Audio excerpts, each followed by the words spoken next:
1969, and so began my trek up the side of Cerro Chame with Charles Spencer. I had just finished building my Jeep. I think I was 17. Charles was back from the States on his second year of college leave.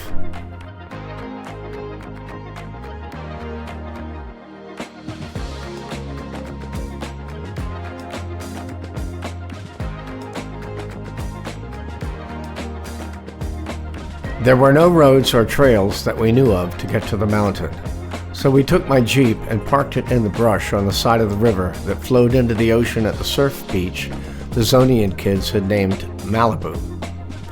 I knew that beach well because it was at the other end of Gorgona Beach where my family vacationed countless times when I was a boy.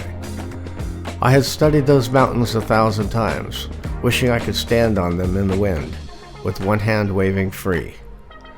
After hiding the Jeep as best as possible, we crossed the mucky river and slogged our way at least another mile through mangrove swamp to finally reach the actual foot of the mountains.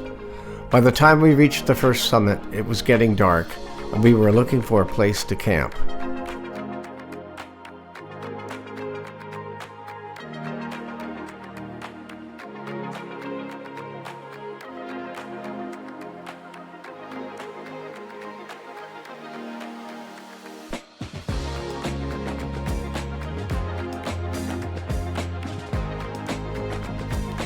We had our little bivouac all together when dry season decided to become rainy season and a storm jumped us.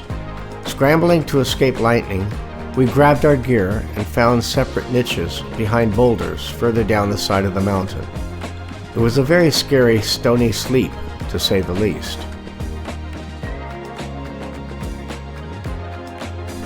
The next day we hiked to a peak a little higher and found a much better place to camp. We had more time, so we pulled grass out of the ground to soften our beds among the rocks. After a campfire dinner of beans and hot dogs, Charles began quoting the lyrics from Bob Dylan's Mr. Tambourine Man. I'll never forget the camaraderie Charles and I had up there. I had always highly respected him for his grades, ROTC leadership, and skin diving bravery. He treated me as an equal on that trip, sharing advice and wisdom I would need in just a few short years as I entered manhood for real. We had a small fire that night, gazing high up into the infinite diamond sky, once in a while hearing a hawk cry out as it flew over us. I'm sure I stood up and waved my hands in the darkness a time or two. There was no rain that night and we slept well. The next morning we went straight down the mountain, skirting along the jungle in the valley instead of back along the peaks. We trudged again through the mangrove swamp, crossing the river that now had water in it, and found my Jeep untouched and safe. Those 3 days felt like 3 years. The waves on the beach welcomed us with crashes as we drove back to Gorgona and home. We stopped at a roadside store in Sierra Campana and bought some Maria cookies for breakfast, looking back down at the mountains we had just climbed as they sat surrounded by the sands that circled them.